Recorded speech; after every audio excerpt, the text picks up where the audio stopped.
Yeah, so hello everyone here and remotely. So it's my pleasure to introduce Fabian Brinkmann. It's Dr. Fabian Brinkmann. May I call you like that?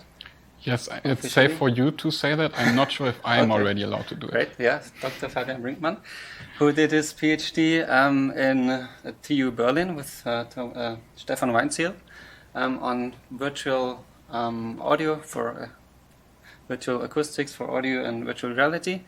And he will present his internship talk today about efficient and perceptually plausible 3D sound for virtual reality. And with that, the stage is yours, Fabian. Thank you, Sebastian, for the introduction. Let's get right to it and see what's hiding behind that awfully long and complicated title. So when we are in virtual reality, we want to provide perceptually plausible audio for that. So it means it should match the listener's expectation towards what they're seeing. For example, if there's a speaker in the room in the virtual reality or augmented reality, the audio should match the location of that speaker, and it also should match the acoustics of the environment which we're in. If we succeed in doing that, this will improve the presence and immersion of the simulation. If we fail, it has the ability to degrade that to a certain degree. The problem with that is most often on those devices, the graphics rendering consumes most of the compute, and physically correct or physically good room acoustical simulation is also very expensive. So there's a conflict there that we need to moderate, and let's try to find a way around that. This is what my talk will be about. So before we get to it, I want to briefly introduce spatial hearing because that will be relevant for the talk. And the picture here shows that. The person on the shore is trying to analyze the scene on the lake, for example, to find out where the objects are located. But she's doing that not by watching on the sea, but only observing the movements of the waves at the two membranes that you see here. And it is exactly that what our auditory system is doing when analyzing the sound pressure signals at our ears. And this might look a bit like this. For example, if we have a sound source coming from the left, we will observe these pressure signals at our ears. And because our ears are spatially separated, we will have a so-called interaural time difference. And there's also a head shadow, which causes an interaural level difference. And these are the two main cues for estimating the left-right source position. However, those cues aren't of much help if a sound source is to our front, because then these interaural differences, so the differences between the ears, will be too small to evaluate, in which case we have to look into the spectrum, where we find so-called monaural spectral cues. And these are dips and peak at the spectrum, which are specific to the height of a sound source. So these are learned patterns that we can exploit to estimate the height, so up-down direction of a sound source. So this shows that everything we need for spatial hearing is contained at our ear signals. And these signals, we call them head-related impulse responses, if we're in the time domain, or head-related transfer functions, if we are in the spectral domain. And I will use those two terms interchangeably, because for us in this talk, the difference doesn't matter. So how can we use these transfer functions for acoustic simulation? We will most likely start with a room model, which contains the scene geometry, but also information about the acoustic properties of the surfaces.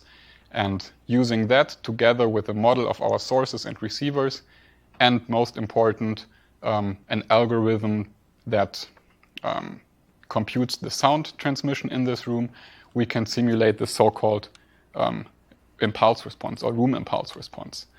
This impulse response is a mathematical construct. It will contain all the information about the room. So we see the direct sound here and some reflections.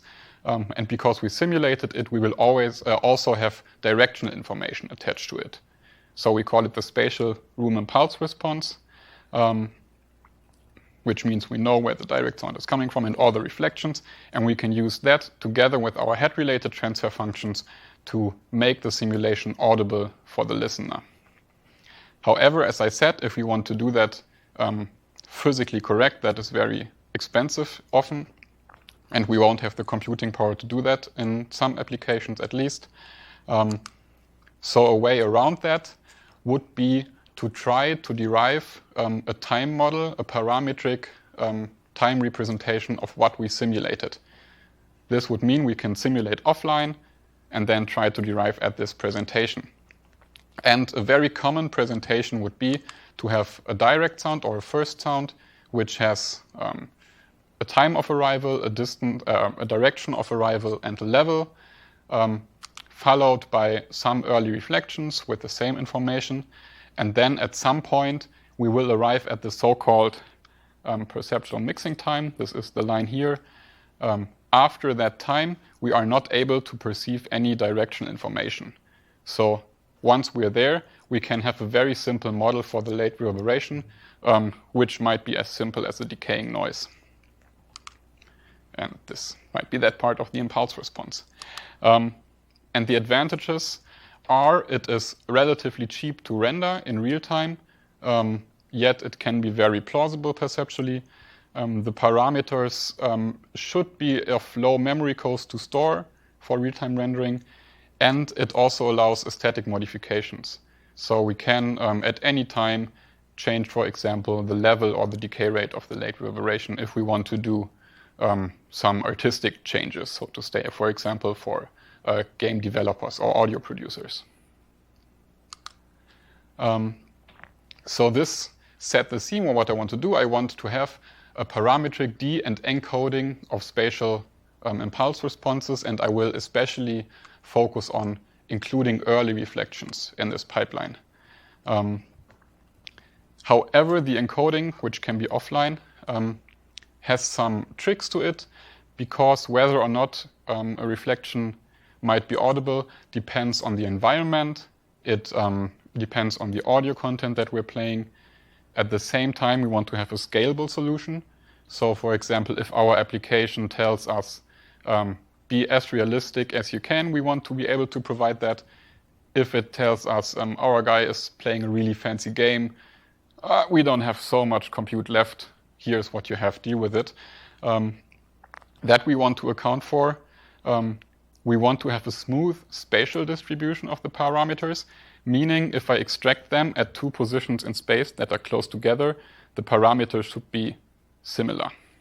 If they're not, as I walk through a simulation and we render it, there might be weird jumps, for example, in the loudness. And then, ideally, but I won't focus on that, the encoding should be of low cost, because in the application, or in one of the applications we have in mind, there will be a massive parallelization of encoding lots of positions in space at the same time. And it should also be of low memory, which means it shouldn't rely on too many future or past points, because otherwise we would have to store too much in memory, which is also a drawback. And then the decoding should be in real time, and I'm repeating the title here. It should be efficient and perceptually plausible. So these are our goals. Let's try to have a look at the underlying perceptual phenomena that we can exploit. So we want to get an idea of what reflections might be relevant and how we might be able to extract them. And this will lead us to the so-called precedence effect. This effect describes how the perception of one sound changes if a second sound, which is spatially separated, plays a delayed copy of that. So if they're playing at the same time, there is a phenomenon called summing location, and there will be a phantom source between those two loudspeakers. This is what we usually exploit in stereo listening. So that is known for quite a long time. As the delay between those sources increases, summing location breaks down, and if it increases more, we're in the zone of localization dominance, which means we perceive the sound as coming from the direction of our first speaker. This, however, does not mean that this guy here will be inaudible. It still can have audible contributions. For example, it can change the timbre of this first sound here, it might change the perception of the source width. So localization is only one aspect we have to deal with. And these two first zones is what we usually deal with in room acoustics. We won't go into the echo region where we hear two separate sound sources. What's of course also important in room acoustics is as the sound travels through time and space, so to say, and bounces off the walls, the energy gets reduced due to air damping and absorption on the walls. So we really have delayed and reduced copies of our original sound. And what you see here are so-called masking thresholds, which is a dependency on time and level. And whenever a reflection will be below this line, it will be inaudible. So have no effect on what we perceive, which means we could as well discard it. And depending on what you look at, these curves have different shapes. If you're in an anechoic environment, it's just a simple line. And if you add reverberation to the equation, this changes.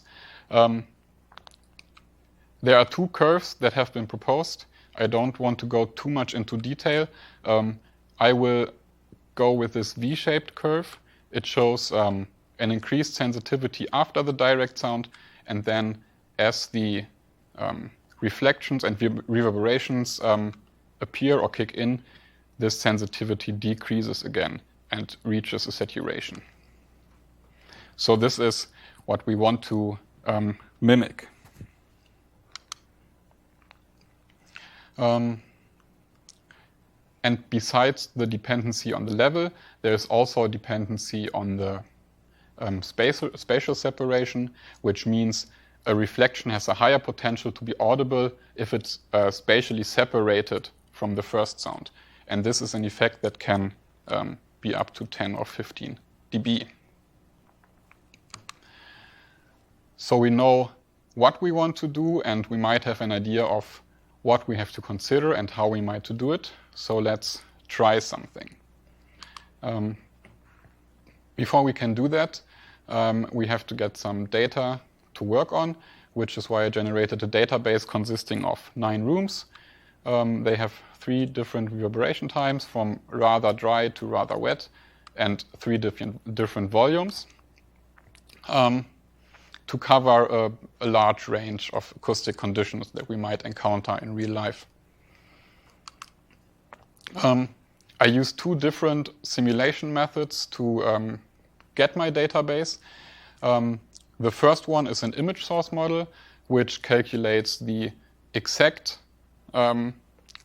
direct sound and early reflections. And I used the image source model, it's the black contribution here of the room impulse response, up to 1.5 times the perceptual mixing time.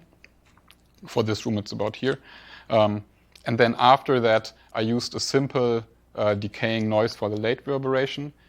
And I did that because my algorithm focuses on the early reflections, and I wanted to make sure that in my renderings that I will later compare to this reference, all the differences that you hear will be related to the early reflections and what I do to them. This is another way of looking at this impulse response. This now additionally shows you the spatial information. So here we still have the time axis. Each dot here is one line on this side. The color will show you the amplitude of the reflection. And in this plot, it will show you the left-right direction. 0 means it's coming from the front. So this is the direct sound. 90 degree means it comes from the left, and minus 90 means it comes from the right. And the bottom plot here shows you the polar angle, which is the up-down direction. 0 is from the front, minus 90 is below. This would be above, behind, and below again, so it goes around us. And this will be the presentation that I will be using for most of the rest of the talk. The second simulation I used is called Triton, which is developed here at Microsoft Research. It is a wave-based simulation, and due to its computational complexity and memory consumption, I simulated only the small room, so 200 cubic meters, and had an upper cutoff frequency of 8 kilohertz. Triton simulates the pressure impulse response. We also want to have directional information, and we can obtain that from the so-called sound intensity. You can think of that as a Cartesian vector with x, y, z information that will give you information about the direction of arrival of each sample in your impulse response. I won't go into details here. What is important that we have to apply a low pass to the directional information, and we will see why on the next slide. Keep in mind I applied the low pass at 2 kilohertz. So here we see the spatial room impulse response simulated with Triton. The green dots is the Triton impulse response, and the red dots are the positions obtained with the image source model, so with the first method that doesn't have a spatial, that doesn't have a band limitation. If we look at the first part, the green dots and the red circles seem to agree pretty well. However, what we already see, there is a spread here. So ideally, there should be one dark green dot here, but we see some spread. And this is due to the band limitation of the simulation. A band limitation means that our time signals will have pre-ringing and post-ringing to it. There's basically not a good way around it. And because we derive our spatial information, so our direction information, also from those pressure responses, it means that there's ringing or oscillation in the spatial information, which causes the spread here. So I agree with that explanation for the areas where there's a correspondence between the red and the green, but what about that very faint green dot up at the top, above 45 degrees? There's no corresponding red dot. Do you know where that might come from? Is that an artifact of simulation or something? Yeah, that might be related to noise in the simulation. And keep in mind, this is very low, so it's like maybe between minus 20 and 30 degrees below. But I think that's noise. So that my explanation doesn't account for that. It does, however, account for this. You see here we have something coming from the front and from the back. It's because the direction information is only contained in the Z direction, and if that oscillates, it changes between front and back. So how did you obtain those green dots? Did you get that from Triton, or did you extract it yourself by picking? Or no, that's so this is the raw data obtained from Triton, combining the pressure impulse response with the direction information. Yeah, this is so no processing yet. If we go further into time, we see that this widening gets worse and worse, and we obtain lines rather than points. And the reason for that is the low pass that we had to apply. We had a 2K low pass, which means we can only account for up to 2 reflections arriving per millisecond. And for rectangular rooms, we can calculate the so-called reflection density, which will exactly show us at what point in time we exceed this limit.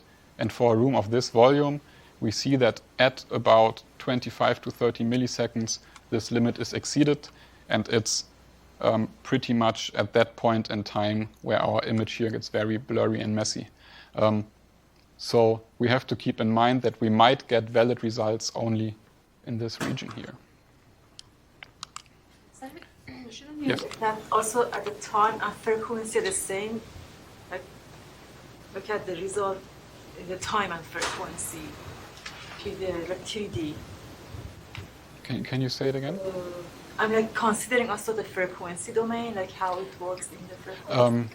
So for now, because I was focusing on the early reflections, I have no frequency dependency in my simulation. But there would be ways of considering that.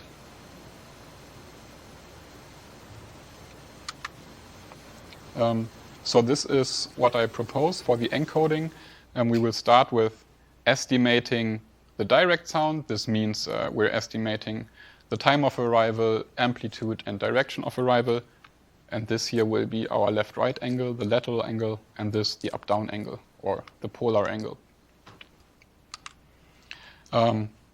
Once we have that, we will initiate a masking threshold. starting at that direct sound, and every contribution that will exceed that masking threshold, we will consider a potentially audible reflection in the first step. And if that happens, we will assign the same parameters to that guise. This will give us a list of reflections that might be longer than we want to, or that we can achieve during rendering.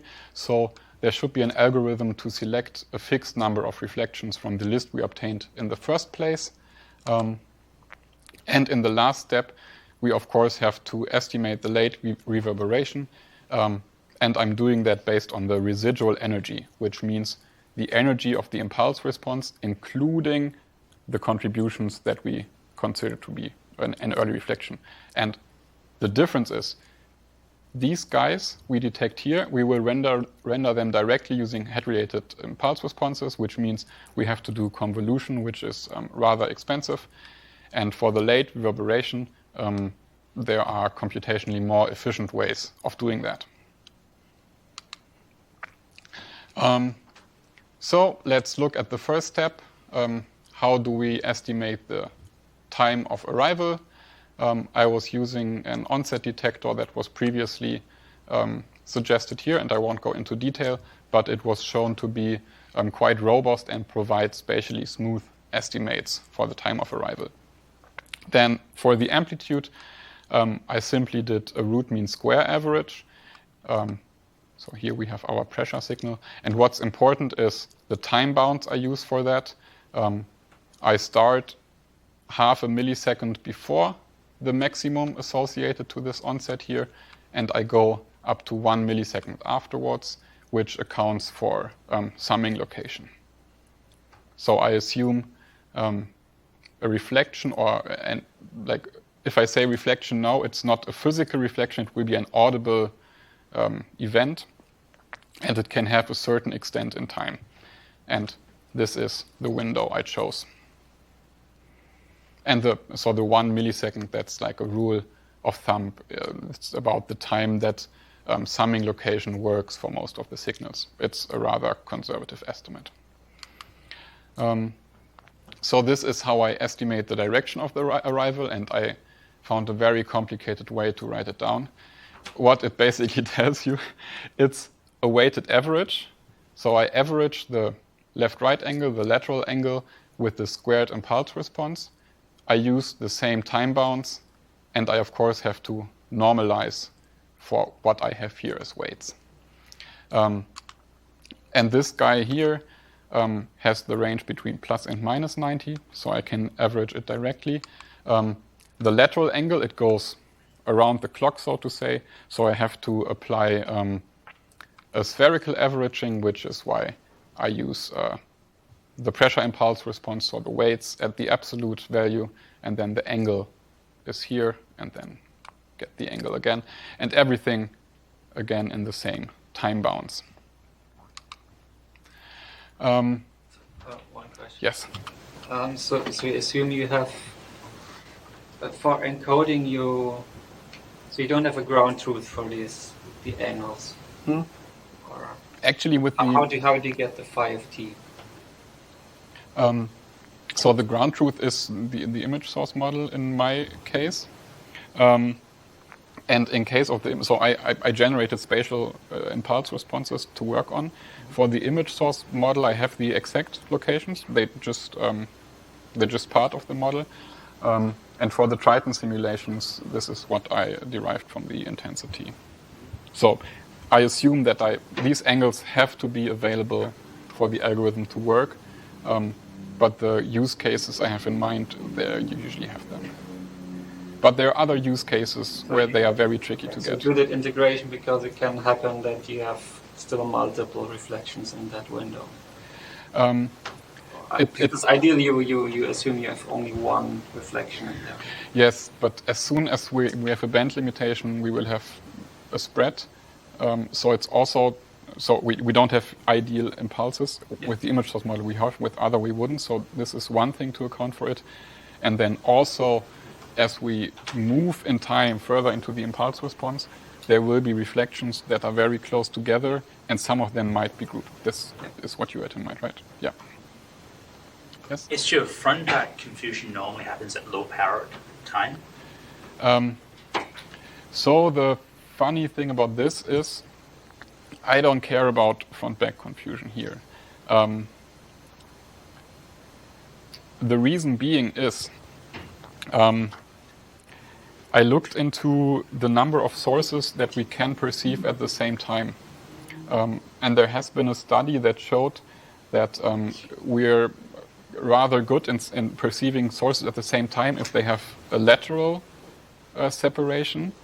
And we are very bad at perceiving sources at the same time if they're on the same cone of confusion. So this is why I just average front-back. But this might have some funny effects if you're further in time away from the direct sound.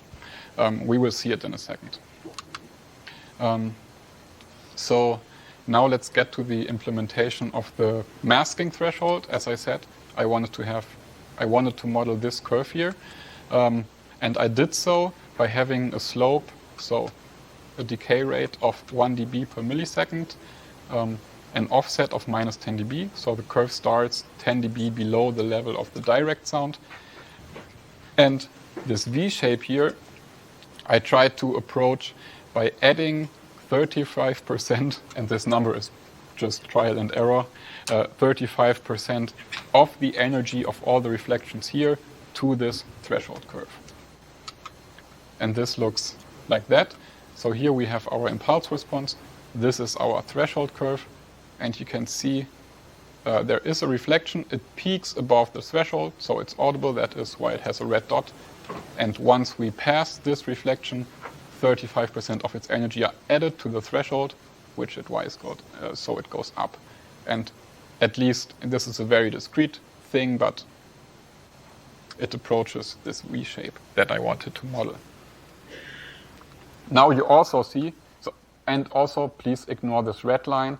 This is the echo threshold. There's an idea to that, but I didn't use it so far.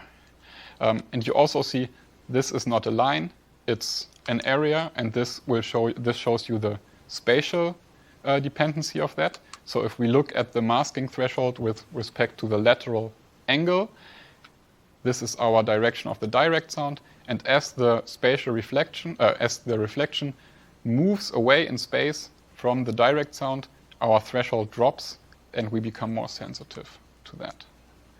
And I chose a depth of 10 dB here. So these are results of the first step, so of throwing in a spatial room impulse response and trying to detect reflections. This is the image source, an impulse response generated with the image source model. The blue dots show you all the contributions that are not considered to be audible, and the red dots, the contributions that are considered audible. And the circles around them give you the direction that I assigned to them. You see in the early part there's almost a one-to-one correspondence between those guys. And here you see at some point the reflections in the middle don't get detected anymore. And that is due to our spatial dependency of the masking threshold, which is at discussion at the end. And as you go in time, this is what you asked earlier, there might be more than one red dot associated to a reflection that we assign because they're closely linked in space and time. This is how it looks like if we throw the Triton simulation into the algorithm, so the band-limited simulation. And you see that in the first part of it, if you try to compare left and right, in the first part of it, there seems to be a good correspondence. And then as we move in time, we get those problems related to low passing the direction information. And what we get there might be a bit less reliable. And you also see what you addressed, like the front-back thing. So for example, this guy here, it has lots of contributions from a wide angular range regarding like up-down position. So we now have a set of potentially audible early reflections. And I tuned the parameters for a couple of things. So the idea is there shouldn't be too much reflections detected after the mixing time, which is this line here. I wanted to detect the floor reflection because it was deemed important in lots of earlier studies. And I wanted to detect at least 10 reflections because it's the first 2-digit numbers and people don't ask questions if you do that. It's brute force, but I also did informal listening, and that seems to be a reasonable limit. So now the next step would be to pick a fixed number of reflections from the set we ended up with. And so in this plot, I only show you the reflections that are potentially audible. So everything else is already out of the equation. And I tried 3 very simple methods for selecting 1, 2, 3, 4 reflections. So the first idea is also called first, very convenient. And it will simply select the first reflections. In this case, the first 4 reflections. What might be critical with that, so the good thing, it selects the floor reflection. The bad thing, in this case, it will select 3 reflections to the left, which might cause like an imbalance in the rendering if there's no reflection from the right included. And we see here, it picks a reflection with relatively low level, although like shortly after there is a reflection that has a larger level. So let's see, maybe not a good idea. So the next thought was to pick the reflections that peak above the masking threshold the most. So I see how much are they above the masking threshold. I pick the 4 that are the highest above that. The good thing, we get a more balanced left-right contribution here. The bad thing, we don't pick the floor reflection. Next iteration, again, very simple.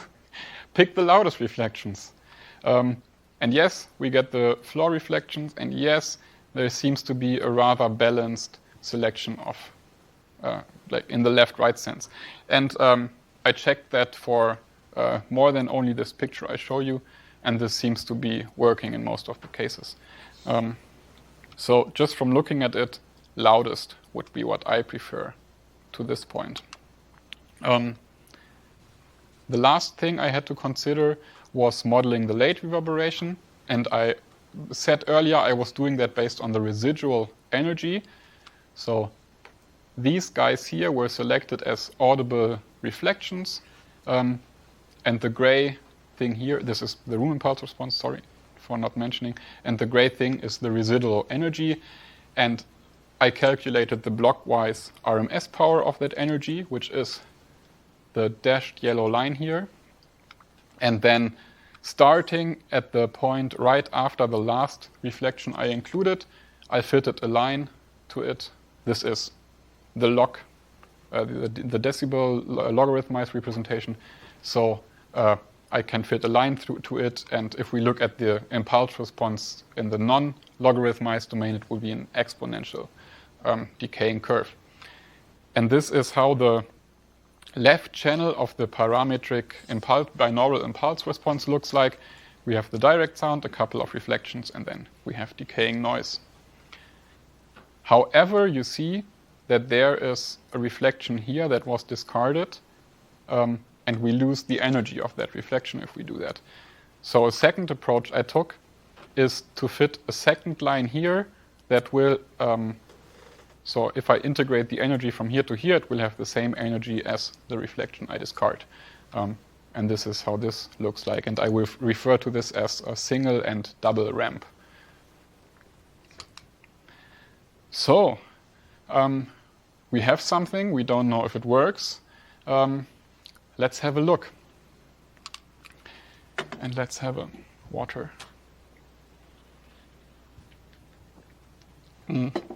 So for evaluating it across a large set of conditions, I rendered parametric impulse responses using no reflections, which means only direct sound, 1, 2, 3, 4, and so on, up to 15 reflections. I used all my 3 selection methods, first, exceed, and loudest, and I used both reverberation methods, so single and double ramp. I also did that for different audio content. I think I had speech, castanets, and noise in there. And then I compared the parametric impulse responses to the reference.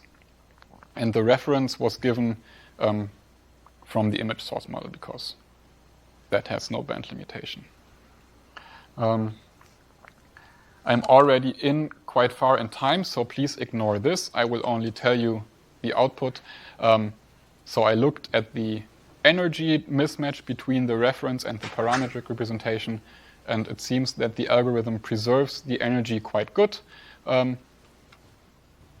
In extreme cases, there might be slightly audible differences, but I think this is really neglectable for most applications in most cases. And there's only, at least from this rough analysis, only minor differences across the algorithms. This also holds for the spectral differences, which will cause timbral differences between or to our reference. They might be, they will also be slightly audible in some cases, and there's minor differences between the different parameterizations. Same holds for the interaural level difference. This will, to some degree, influence the left-right direction. So there might be some unwanted things going on there, but they're, again, very subtle. And I also looked at differences between, or in the interaural cross-correlation. And what this will tell us, so the interaural cross-correlation, our auditory system uses it to get an estimate of the source width and of the envelopment, so to detect if there's reverberation everywhere. And again, the interaural cross-correlation is matched pretty good in this case, but there might be, or there will be audible differences in extreme cases. And as everywhere, differences between algorithms were rather small.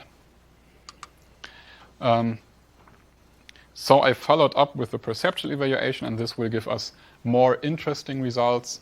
I had a good sample size, I would say, and lots of experienced subjects, which means either producing, doing music, or used to evaluating music, evaluating 3D audio.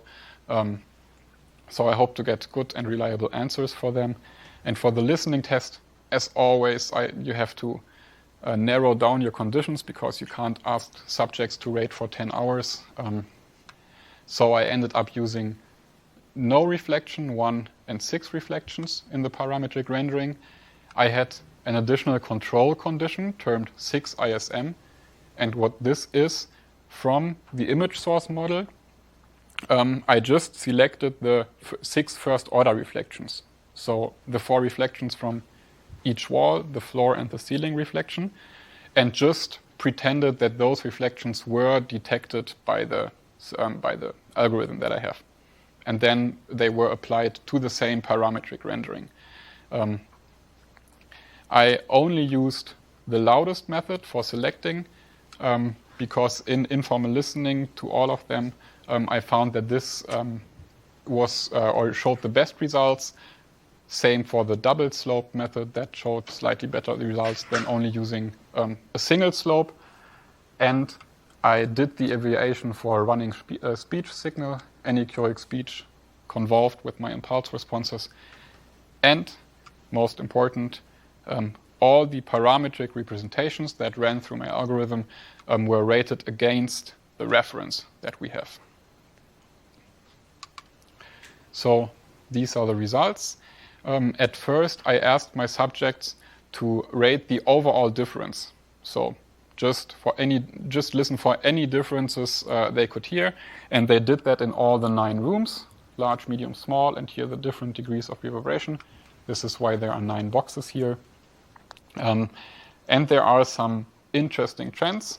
Oh, sorry, and here are my rendering methods. And there are some interesting trends. So we see that in general, the differences between the parametric audio and the reference decrease with the number of reflections. So you always see this kind of slope. And maybe what I should start it with, differences in most cases are rather small. So 0 means no difference, and 1 means a very large difference. And we see that in most cases we are below this like 0.5 line here. Only in one case we increase it by quite a bit. Then on average, so these lines here show you the group median, and these are the confidence intervals, 95% confidence intervals. On average, the 6-ISM method is always rated 0, which means no difference was perceived. In some cases, my suggested detection algorithm is very close. In some cases, it is not. The reason being might be the following. My algorithm kind of doesn't detect the ceiling reflection because it wasn't geared towards it. And this might be an important reflection which we might consider. The lucky fact is that it can be easily tuned to detect this reflection by fiddling around with the parameters a bit. And then we see that the differences decrease with the reverberation time. So if we are in an environment with very low reverberation, differences are large. If we are in an environment with very large reverberation, differences tend to get smaller because what we perceive is dominated by the late reverberation. The effect of volume is of the room size is a bit hard to assess. We don't see a clear trend here, and these results are very fresh. They're not even a day old, so I didn't run proper statistic analysis on them that might reveal an effect of the room. We will see. Nice. Yep. So I saw the analysis software, or the experiment listening test software, and I recall the questionnaire about difference gave the user like a -2 to 2 scale. And so how did you calibrate across the different subjects? Did you leave everyone on the scale that they used, or did you normalize, like, okay, we'll set their max to 1 or 0.5 or something, and then so that they're normalized in this way? Now there's no data normalization. So for the difference, the scale went from 0 to 2, so no to very large difference. Right. And I just normalized it here to 1, so I divided the ratings by 2. Just okay. This is more convenient. Apart from that, there's no normalization. What I tried to do in the training, I played 2 audio contents, one showing very large differences and one showing very small differences to sort of prime the subjects. But apart from that, I did not tell them, this is large, you should rate it with the maximum differences. I left it up to them. And of course, this will, to some degree, increase the variance here. But there are statistical methods for the analysis that can at least partially take that into account. And I assume it usually has an effect. And we will see that, hopefully. So the next thing I did is asking the subjects for a detailed qualitative evaluation, so for differences with respect to timbre, tone color, left-right direction, up-down direction, perceived distance, and everything with respect to the reference. And I did that only for one room, because otherwise I had to lock them in there for 5 hours, and I did not want to do that. But from informal listening, first things first, what we see here for almost in each of these qualities, the differences get smaller as we add more reflections. You see that here. So this is, again, a very nice result. And again, the 6-ISM method is on median or on average always rated 0. But in most qualities, my method is closer here than in the overall difference. This is why I wrote the confidence intervals of these guys here overlap with 0. And there are generally small differences with respect to all the tested qualities. And finally, the loudness doesn't seem to be a difference. I included this only for validation. So for the listening test, I did a loudness equalization just based on the root mean square power, and the gain differences were like usually not larger than 1 dB. So even without that, the loudness shouldn't have played a big role, but I did that to make sure. Yes? For externalization, there seems to be no difference. So your reference was a binaural room impulse response, huh? Yes. And from what room impulse response did you then extract your parameters for your algorithm? From the same. Just from one channel, or? Oh, sorry. So yes, I should have mentioned that. That's a good question. So I have the spatial room impulse response that falls out of the image source model. And to get my reference, I just convolved every of those direct sound and early reflections within a head-rated impulse response. Yeah. And then the late reverberation that has like 2-channel reverberation with binaural coherence that we would expect in a diffuse sound field. So, we have an impression of how this works. Let's sum up. There is now an end-to-end system for parametric audio. There have been many before, and there will be many after this, including early reflections. And it was evaluated for two different simulation models, the image source model and the Triton simulation. And the results, at least from looking at them, appear to be a very good matching. I did not include the Triton simulation in the listening test for some reasons. Also because of time reasons. As I said, the detected reflections agree across those models. The early reflections seem to be most important in dry rooms, maybe in large rooms, but that was the effect that I couldn't really show on the raw data at least. And the differences decrease with increasing number of reflections that we include. And 6 early reflections seems to be sufficient in most cases. The floor reflection seems to be important. The ceiling reflection might be as well. So what did I contribute? We have now this algorithm that can be tuned and maybe also applied to different problems for detecting and selecting early reflections. We have this double-sloped parametric late reverberation, which seems to be slightly favorable compared to a single-sloped reverberation. It doesn't take too much early reflections to trick our brain. 6 reflections is not much, considering that there's, depending on the room, hundreds of them before we go to the mixing time. So hundreds of reflections that are in the region where we might still be able to perceive directional information. And the way I think about it is the following. If we are in a room, what our brain essentially, our auditory system essentially does is to try to suppress the reflections because we don't like them. If we wouldn't suppress them, we would have a hard time understanding each other. We wouldn't really enjoy listening to music in rooms. Everything would be worse. And then what the algorithm does, it tries to provide the most important reflections that the brain doesn't really succeed in canceling out.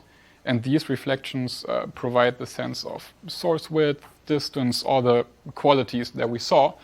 And for the other reflections, you could see it as just providing the brain with the cues it would end up with anyhow, which is the correct energy at the correct time and the correct cross-correlation, for example.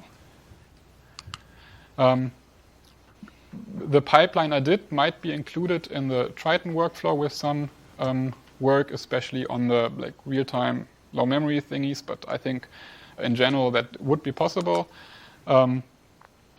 Currently, Triton, as far as I know, uses a finite impulse response for the late reverberation because it has some generic peaks in there to mimic early reflections.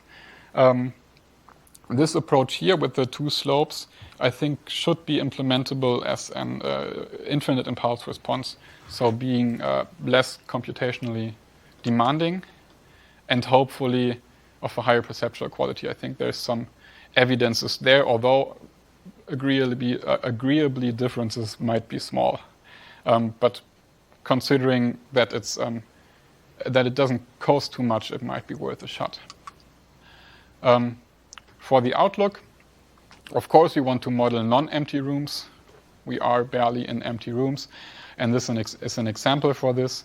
I simulated this room in Triton, and these are the reflections I detect. And again, I think, at least for the early part, it looks somewhat sane, but there has to be more evaluation to show that. We wanted to have a spatially smooth distribution. So if I jump back and forth, you see impulse responses generated at different distances in the room. And if you look at how the reflection changes, they are 1 meter apart, relatively close to the source, so there can be some changes. And you hopefully see that those dots here move in a way that might be perceptually smooth if you imagine you have more measurement positions or simulation positions in between. But also, if you look at this guy here, this is a reflection that becomes audible if I change the position. So due to the definition of the threshold, and I don't really think there's a way around it, there will be reflections that appear and disappear depending on your position. And because they appear and disappear at the threshold, so at the point where their contribution isn't so important, my first idea would be that we should not be able to detect deleting and inserting those reflections, but this, of course, has to be proven. We want, of course, to apply this for outdoor environments as well. This poses the problem that we have to simulate a larger volume, which means we have a lower simulation frequency because otherwise our memory would explode. However, the good thing is in these environments we can also expect more sparse reflections, so more spacing between them. So a lower cutoff frequency might not be such a drawback there. And what the results also tell us, differences were largest when there is low reverberation, and this is usually the case in outdoor environments. So it might be important here to try to get the early reflections correct. Then the parametric rendering, it was a very basic thing. There might be things that can be improved. It might be a good idea to discover the first order reflections because the 6 ISM method performed best. But then as we enter a room that has a desk, has a chair, has people, who knows if that still holds. So this also deserves more attention. We want to do with short memory, but I think it can be done. For now, my algorithm just ran for 200 milliseconds, which will be hardly necessary. I just panic ran it there because I had time. So we might want to find a measure to tell us, I'm done, basically. Stop doing this. You have enough reflections. And there might be approaches to it. It might also be interesting to not only consider the direction of a reflection, but also consider its directional spread. For example, if I duck behind my desk and then talk, you can still hear me, but now the sound is coming from around this thing, and I might sound a bit wider, and I might also stand behind a large wall. So including a directional variance just by means of calculating spatial variance and then rendering, in considering in the rendering, which might be done by not using a single point HRTF, but a pre-computed set of HRTFs that try to mimic a certain spread. And of course, it's not frequency dependent yet, and it doesn't have directional late reverberation, which in outdoor environments there might be coming more reverberance from an open door than from the forest that is to the other side. But all these things, there's already methods to it to use that. So thanks, Ivan, for having me, and Hannes for mentoring and critical feedback. I hope you have a good wedding. They don't marry, but they're both at the same place. Then Nikund for feedback and help on using Triton. Same for the entire acoustics team on feedback and help there. Thanks to the acoustic groups and all the interns for the good time I had. And yes, thank you for participating in the listening test. I know it was hard, but I hope that you agree that you did a valuable contribution to this.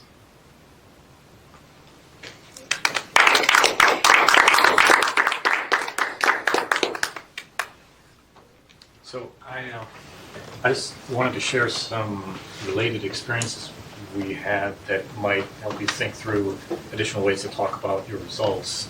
In working with users in the real world who were using the spatial audio products that we were building, we found that the perception of the height of an object in an augmented reality or virtual reality space is difficult to tell sometimes, but then we narrowed in on specifically not simply the precision, say like plus or minus 5-10 degrees or something, but even something much more basic, which was the ability to tell the difference between something above the horizon and below the horizon. We frequently encountered really just this basic feedback that said, oh, everything sounds up, nothing sounds below. I can't even just hear anything below. And so in order to investigate that further, we did do a small pilot study where we did a two-choice discrimination task even.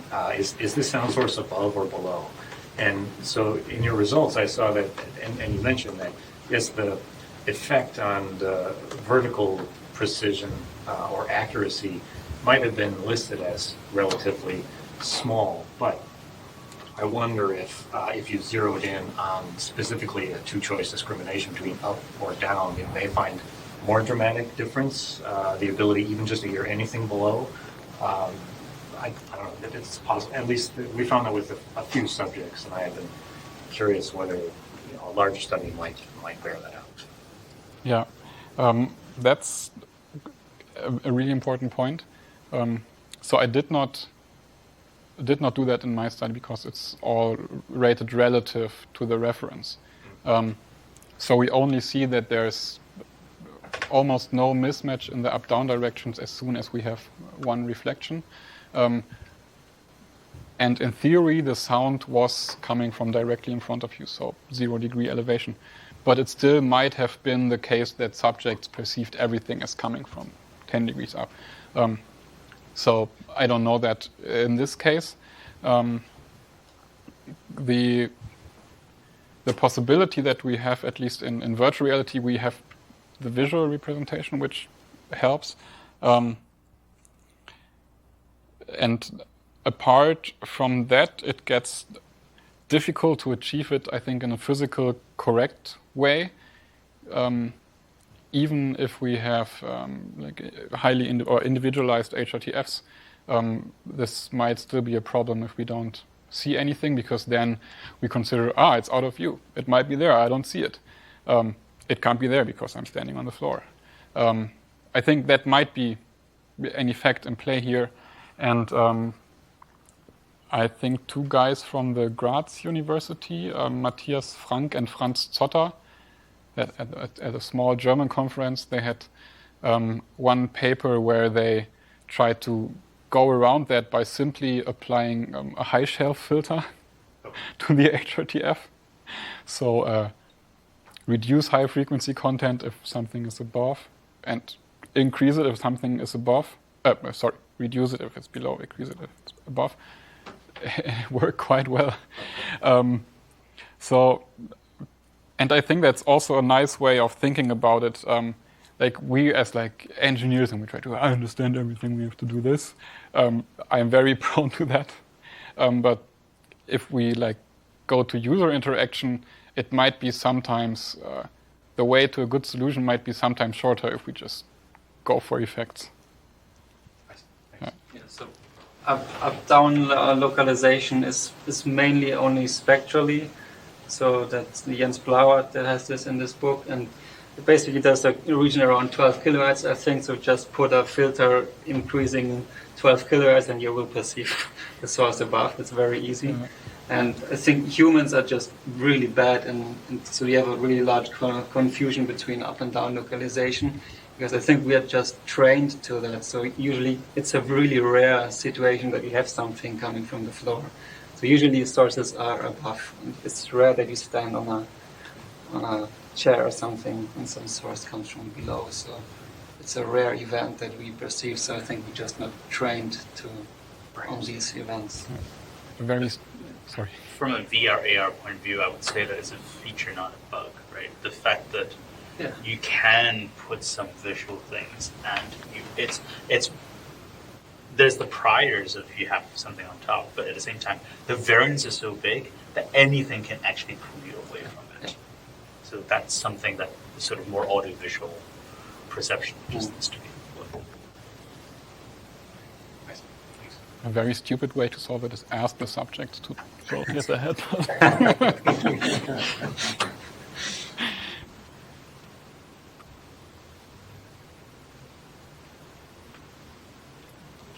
I guess that's it. Thanks for listening. Thank you.